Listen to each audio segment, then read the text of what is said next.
Certainly, as we go through this, if we're missing something or you want to pop some stuff in the chat, please do. We're going to make it fairly informal, this presentation. But first of all, we'd like to start with a land acknowledgement. We'd like to take this opportunity to acknowledge the traditional territories of First Nation people of Treaty 6, Treaty 7, and Treaty 8 areas within the province of Alberta. We also acknowledge the Métis people of Alberta who share a deep history with this land, as well as those Inuit people living within Alberta. We recognize and honor the land, history, ways of being, and our relationship with First Nation, Métis, and Inuit people within Alberta as we move together towards a relationship of reconciliation, respect, understanding, and healing. So there's three of us actually that are presenting here today. So in one of the black squares there is Susan Westenberger, who is a police officer with Calgary Police Service, and she is currently the sergeant of the Elder Abuse Response Team. She'll be doing one of the slides, particularly around the stats. Again, my name is Kim Savard. I'm the manager, Senior Services and Emergency Response at CARIA, which is formerly Calgary Family Services. And I am the co-chair of the Calgary Missing Older Adult Resource Network, which we have named CMORN, which is a really bad acronym, but anyway, that's what we could come up with. And then Kim Brundrett is the collective impact lead at the Dementia Network Calgary and the co-chair of the Calgary Missing Older Adult Resource Network. And we always like to say that it's just easy to remember who we are because you can just say Kim and somebody will answer. So our agenda for the next hour or so is we want to talk about a risk of adults going missing. We want to talk about how big the problem is, who is and what is CMORN. Talk a little bit about collaboration, the good, the ugly, and you. Collective action goals. We want to introduce our resource guide. We have a very cool video that we're going to show, and we're going to talk about the next steps and then leave some time for question and answer. And I'm going to turn it over to Susan Westenberger to talk about the what's happening in Calgary and stats. Thanks so much, Kim. I'm hoping that everyone can hear me. I'm just going to leave my video off because I've got a couple other screens open with my prompts so I get everything correct. So in terms of some of the police information and police involvement in missing persons, we'll start out with just a little bit of general information. As most of you probably know, the proportion of older adults outnumbered the proportion of children as of 2016-2017. And in 2020, people aged 65 and over were at over 6.8 million, or made up 18% of the adult population. Further to this, the proportion of older adults is expected to increase 25% by 2036. Vulnerable adults, such as those people living with dementia, cognitive impairment, brain injury, and other cognitive conditions, have a much higher chance of getting lost and going missing. And about 6 in 10 people with dementia will wander, and the number of people who've gone missing due to dementia-related wandering has significantly increased in the recent years. If not found within 24 hours, up to half of missing persons living with dementia will be found seriously injured or deceased, and some are never found. In Canada, when a vulnerable older adult is missing, the responsibility of locating that person is placed on first responders. So normally that is primarily police officers with additional services that will be mobilized depending on the jurisdiction in the area. These services are limited and they're very costly. So to run a missing person call, it's a major code call for us, can become quite protracted, involve specialty areas, call out other services. And that's just for Calgary area that I can speak to our procedures. Specifically in parts of rural Canada, to locate a missing person could require searching miles of natural landscape and sometimes in very harsh conditions and inclement weather. The COVID-19 pandemic has added risks and challenges for persons living with dementia and their caregivers, resulting in an increase in resource use, such as those offered by the Alzheimer's societies, other community organizations, and of course, first responders. So in Calgary, in 2019, we had approximately 181 cases of missing vulnerable seniors or older adults. In 2020, we had 169 cases. And the stat that I pulled some time ago, I think probably 2 to 3 months ago, was so far in 2021, we had 87 cases. And then I've pulled a bunch of different resources. So if there are specific questions that anyone has, I can certainly refer to our analysis of data and give you accurate information. But those are the general, I guess, hard stats associated with a vulnerable person going missing, a vulnerable senior. And then of course, as the quote, I think so, it's so profoundly exemplifies that the qualitative, like the emotional and the traumatic impact is probably immeasurable, especially for someone like the individual quoted in our PowerPoint, who then is living with the fact that they did not ever find their father in 2013. So we have that whole side of things as well that's kind of untapped. And that, I'm good with that, Kim. Thanks so much. Thanks, Susan. And I'll just mention that Sam No, who was quoted on the previous slide, has been instrumental in BC around running a Silver Alert program. So he took his experience and then started to do some work in the community. We thought we'd just give you a little bit of history of our little small but mighty network steering committee that we have. So in 2015, I always tell the story of it really is a grassroots initiative. The president of Beaumont Seniors Assistance Association, of which Kari is a partner with, Carrie Tremblay, had been down in the States with her grandson and was traveling down the highway and saw a big banner across the highway that said Silver Alert. And they did a bit of research, and when they came back to Canada from their holiday, she came to a board meeting and asked the question, why do we not have Silver Alert in Calgary and in Alberta and in Canada? And I had no idea why we didn't. And so we thought, well, okay, let's, is this something that's a need? And we approached United Way of Calgary, and they gave us a small grant, and we did an environmental scan of Silver Alert programs. And we found at that time in 2015, there really wasn't anything formalized in Calgary. Lots of Silver Alert programs in the States. I think it was 48 of the 50 states had a Silver Alert program. And so we got the report and then thought, okay, well, what do we do with this information? So we formed a very small steering committee that then pulled together a number of agencies in Calgary, key stakeholders. And then we just wanted to gauge the interest of, how big is the problem? How interested are people in getting involved? And it was very clear that the people at that community session in Calgary at the West Winds at Calgary Police Service, everybody was saying, yes, this is a big issue. And there were a number of agencies that stepped up to become part of an action team under Calgary's age-friendly strategy. And since 2015, we have a number of key things and actions and activities that we've done. We've done a simulation on a community CASEP, which is a community area Silver Alert program. We've spoken at a number of conferences. We had some interaction with a private members bill, Bill 210, to amend the Missing Persons Act. And we've developed some resources like the alert to sort of help folks that maybe would find somebody in the community. And Kim will talk a little bit more about that in our resource, in the resource guide. So this committee that we have here in Calgary is probably well, I think, and I don't know whether Kim would agree with me, one of the most fun committees I've ever been on.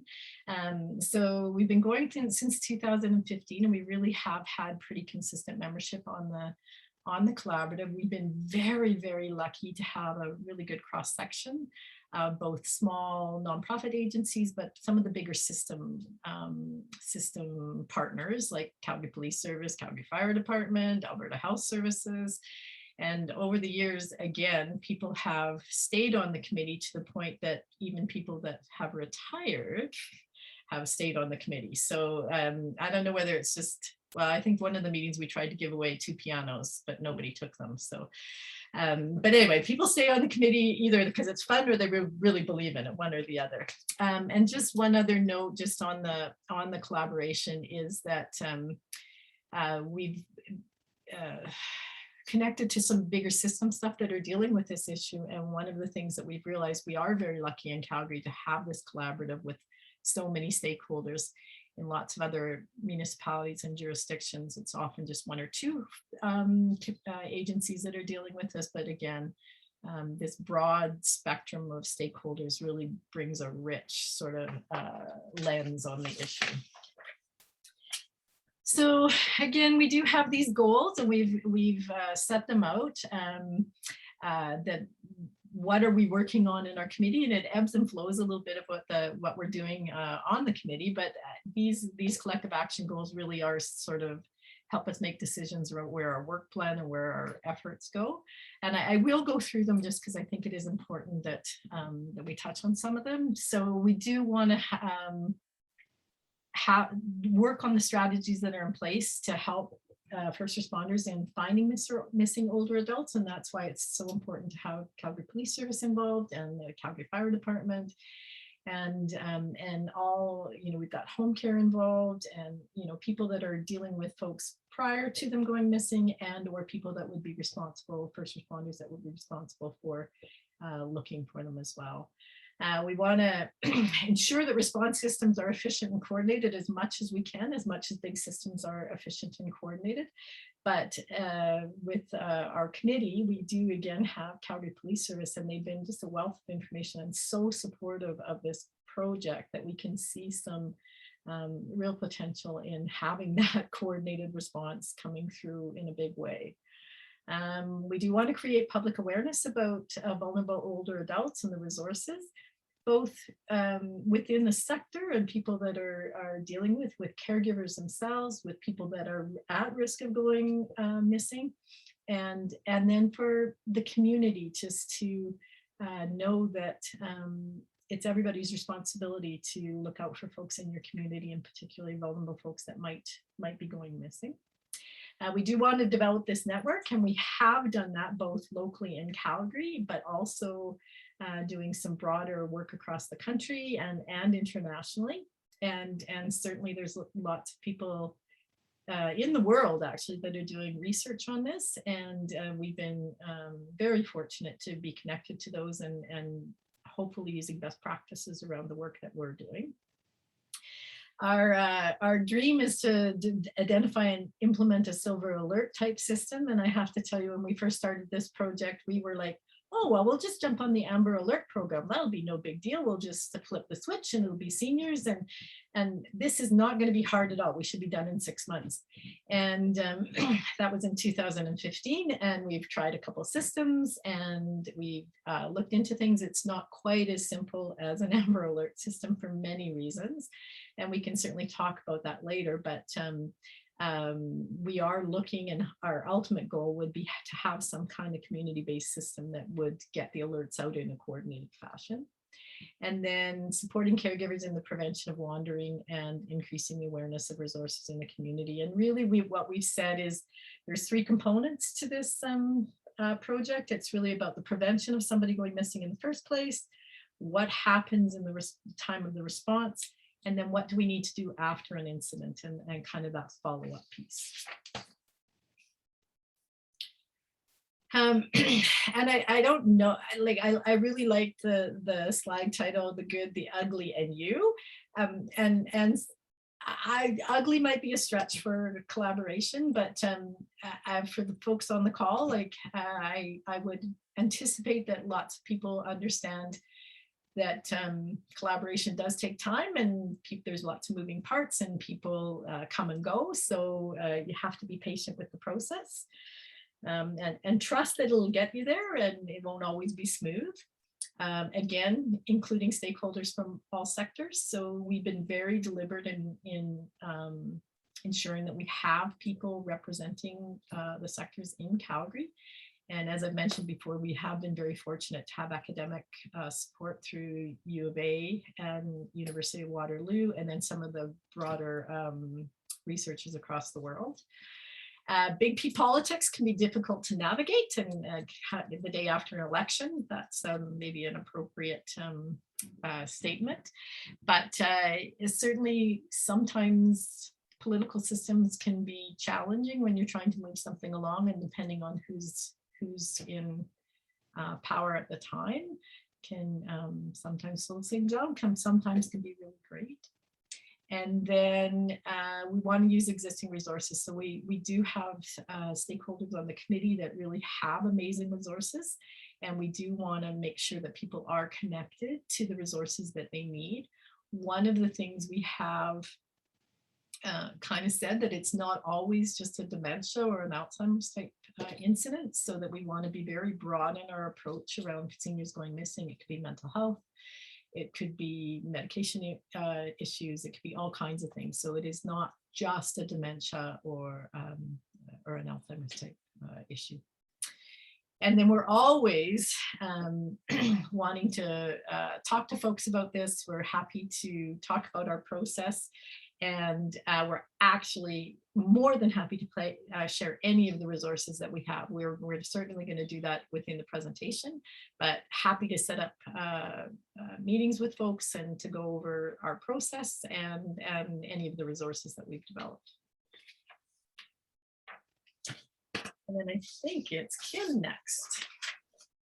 It is. Thanks, Kim and Susan. So part of the reason we're here today is to share our resource guide. So this is what it looks like. It's branded with the Age-Friendly Calgary logo. It's intended to be used by people who are at risk of going missing, their families, and organizations who care for them or work with them. So this is out there right now. We're currently collecting feedback on it until December 15th. So if you love to edit and you're great with spelling, finding little spelling mistakes and stuff, please have a good look and get back to us about it. I'll ask Angus to put the link in the chat of where you can find this. And there's also a link there to provide feedback to us.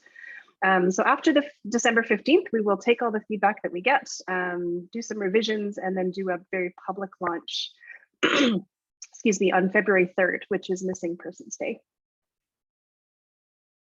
And the guts of this kind of were put together using a lot of resources from around the world, and obviously people who are on the committee as well. So this is kind of what's in the guide. So as Kim kind of mentioned, there's prevention, getting prepared, and what if it happens? What's that going to look like?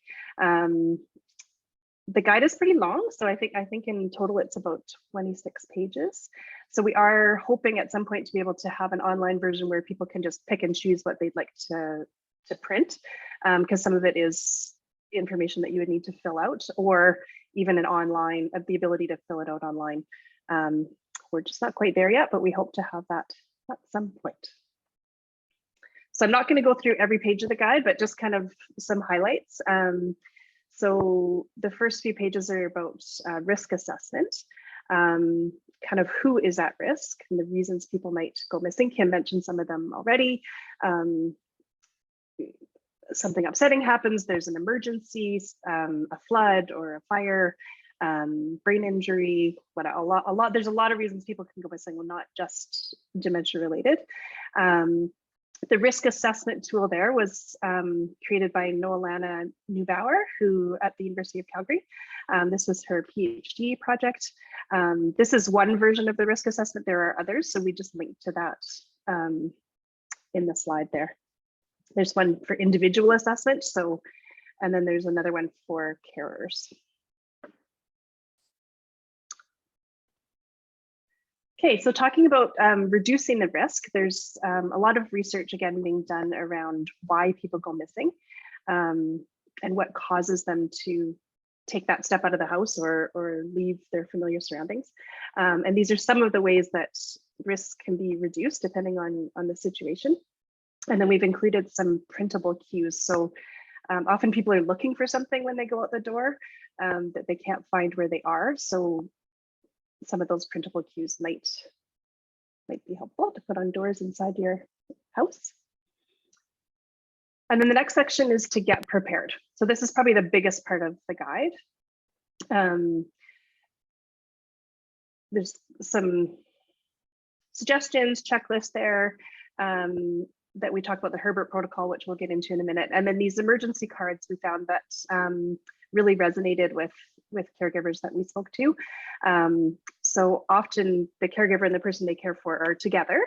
So if something happens to the carer, people need to know that they look after somebody. So they need to go find that person that they look after. So I had an experience once where a gentleman who was a caregiver to his wife fell outside his house shoveling the snow, and a neighbor called and ambulance came, took him away, and his wife was found 4 hours later outside looking for him, and it was -30 and no one knew to look for her.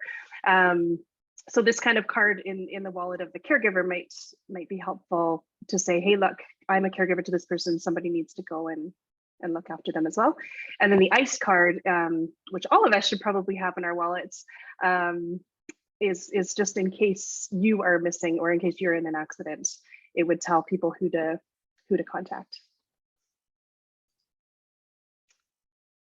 And for the technology part, rather than kind of getting into a list of technologies, because it's ever changing and we don't have the resources to keep up with that, honestly, kind of put in a guide about what to think about when you're looking at using technology. So we all know there's tracker devices that you can put in your shoes or bracelets to wear.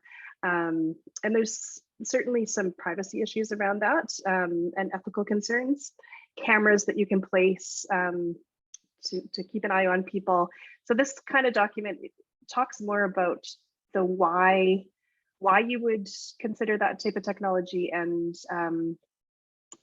risks and ethics, I guess, to think about. I can't remember where I was reading this, but somebody when I was looking for quotes for this presentation said, yeah, we got my dad the around the neck thing, but the battery had run out at the day that he went missing because my mom always forgot to charge it for him.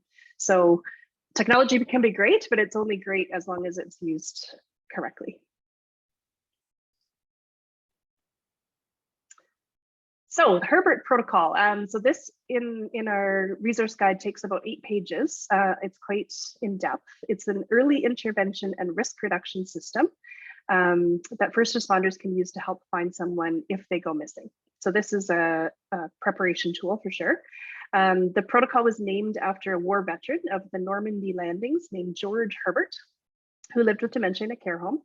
It was developed in the UK and has been used widely around the world. It includes information about health, physical characteristics, medications, habits, such as, just is the person used to walking to the same grocery store, or do they always go visit their daughter, every Tuesday or whatever. Previous addresses where they may have lived. So if they are having cognitive issues and they want to go back home, they may try to get to where they once lived before. Circumstances such as, do they have access to car keys? Do they have a bus pass? Do they have a credit card they could be using?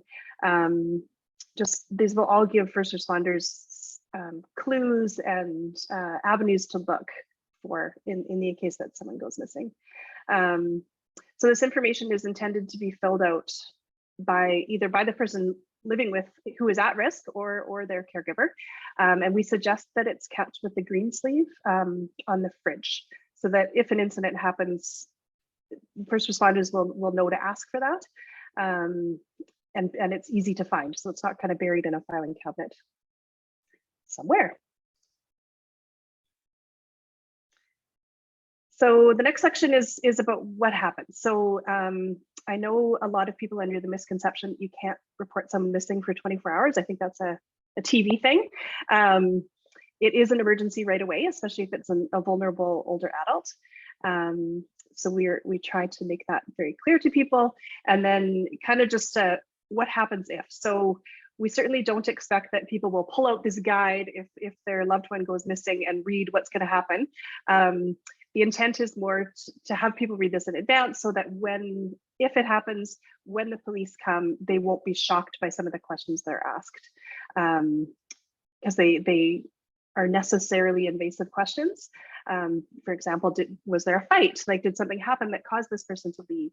And then kind of what they should do. So they should stay at home during the search and get some support. So we've also put the resources there for people to access support by phone if they can while they're waiting at home, or with a loved one if they can. Yeah, and this is the tool that Kim spoke about earlier, Alert. So this is kind of for the public, I guess, people who might come in contact with someone who looks like they've been missing, or if they saw an alert come through, whatever that might look like, that Joe Brown has gone missing in Cochrane. If you see him, please contact police. So this is just kind of a guide. How should you approach somebody? What to do, who to call, and then also look after yourself afterwards.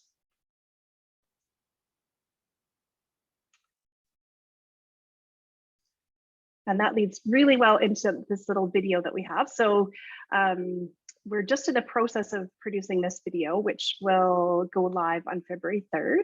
So it's kind of top secret, doesn't have logos on it or anything yet, but we just wanted to share it with you to show kind of what we're aiming for. So this would be aimed at the public. So if they were to see a missing person, what can they do? So, and I will turn it back over to Kim. All right. So again, we're just going to talk a little bit about where we go now, and certainly some of the opportunities and challenges. I do know that opportunities, certainly we've seen through this pandemic that there is, you know, we're seeing lots more folks that are much more isolated and maybe are disconnected from family and friends, even more so than they had been prior to the pandemic.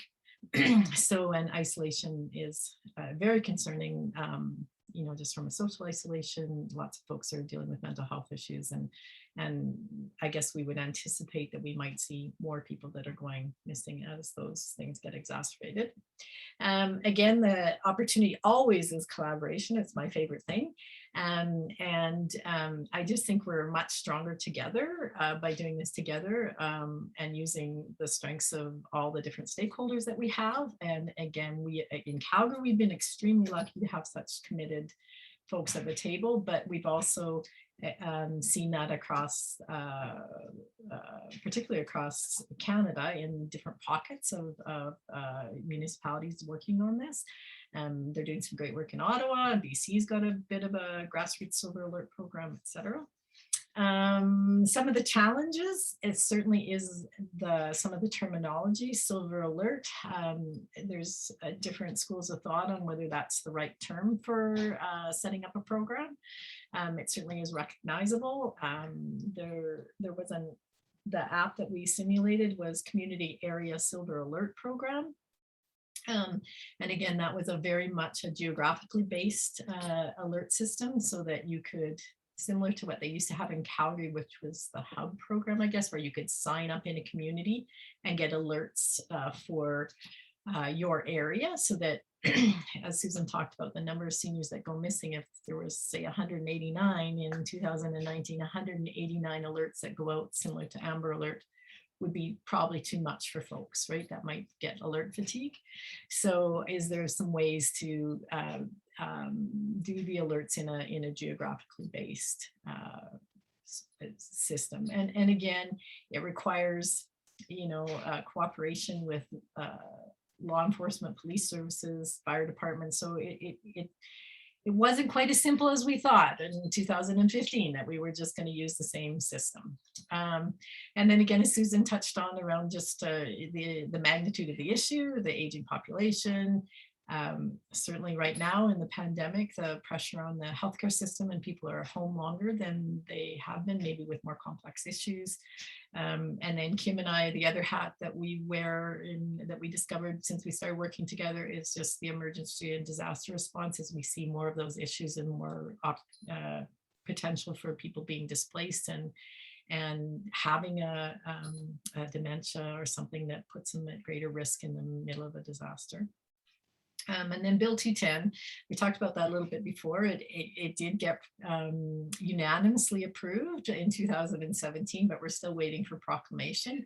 And it's a fairly innocuous bill in the sense that it is just permissive, not prescriptive, so that it doesn't say that municipalities have to implement this and use this kind of funding. It just says that you can work with police and try to solve this problem. So we're fingers crossed that when things settle out a little bit, we'll be able to still work with the government to get that proclaimed. Not that we have that much power, but anyway. And then again, we've through this work, we did get connected to again U of A initially, and then now University of Waterloo. And they're through them, we've been working on a national working group on a national strategy for alert systems for across the country. And we did have a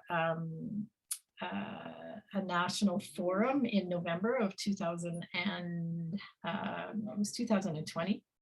And out of that became a policy brief. So we're happy to share that too if people are interested around it. It's just a really good comprehensive look at the different issues and what we need to do, you know, both locally, provincially and nationally, and some recommendations. And we've been working with the federal government and the provincial government, both in Alberta and across the country, really to raise the awareness and to see how we can work together to get a strategy going. There was a silver alert petition in 2019, a national petition. But again, there's lots of layers to this, so we're not quite clear what the path forward is on the national strategy and who's going to hold this. The other thing that we have participated in is an international consortium on dementia and wayfinding. And that was through two students, one at U of A, Nolana, who did the risk assessment guide, and then Katie, I can't remember her last name right now, out of Scotland, that were both doing their PhDs. And they put together this international consortium, and we came together in Calgary in February of 2019, and then we also met in Scotland in 2019, a couple months later, with lots of international folks that have been doing research on this issue, both from, you know, some of that academic perspective. There's lots of law enforcement that are doing some amazing work. Scotland has a purple alert program. So we've been able to learn from other communities around what they're doing. It seems like it's a very sharing community, and people just say, here's our program, take what you like. And we've been back and forth with Scotland around their purple alert program, and we gave them our resource guide, and they gave us their resource guide, and we've kind of taken things that we each liked and incorporated them. So it has been very, very nice to be able to share that knowledge, and certainly around that collaboration piece. I think it's so important to have both service providers that are implementing programs, people that are living with the issue, so people that are at risk of going missing and their care partners. But it's also really important to have academia, because they do all that great research, and certainly our partners with Calgary Police and the Fire Department and Alberta Health Services, some of those bigger systems to help operationalize some of this stuff. Anything, did I miss anything there, Kim? No, I would just maybe add, if you're interested in your community and in getting something going, we're happy to to share our experience and support you in any way that we can. Yeah, and we'll share anything, truly we will. And then we'll just do a little bit of a wrap up as a thank you, and then I think we're going to open it up for questions. And Agnes and Joanna, you might have more to add. Or so again, this is both a work-related project, but it's also a bit of a passion project, I think, probably for Kim and I and a number of people on the committee, given the number of people that have retired and have stayed on the committee. So it's just such an important issue. And we would, you know, hopefully this spurs folks on the call here to maybe raise awareness in your own community, in your own organization, and see where the touch points are that you could get involved in. As Kim said, we did a soft launch of the resource guide on October 1st, missing or International Older Adult Day. And we've asked our stakeholders on the committee to share it with their clients and people that they're working with. And with the link, there is an opportunity to provide feedback. And we've gotten some really good feedback, including a couple spelling errors, which I don't know how we missed when we reviewed it 7,000 times. But anyway, so we are hoping that by December 15th, we will get that feedback and finalize it. And we are continuing to work with University of Waterloo and U of A around some of the tweaking of this resource guide and some of the resources that they have available. We are kind of our next step past the resource guide is looking at the best practices around follow-up interviews. That is something that we heard about in the International Consortium, just about how important it is to reach back out to folks that have had a missing incident and see if they're connected to the resources and where they might need to get some supports. And then once the video is finalized, we are going to have a hard launch of the resource guide and share the video on International Missing Persons Day on February 3rd. So we'd hope for your support in that. And I think that's all I got. Kim? I think that is it. Okay, so we'll open the floor up to questions. You can either put your questions in the chat box or raise your hand and we'll answer them that way.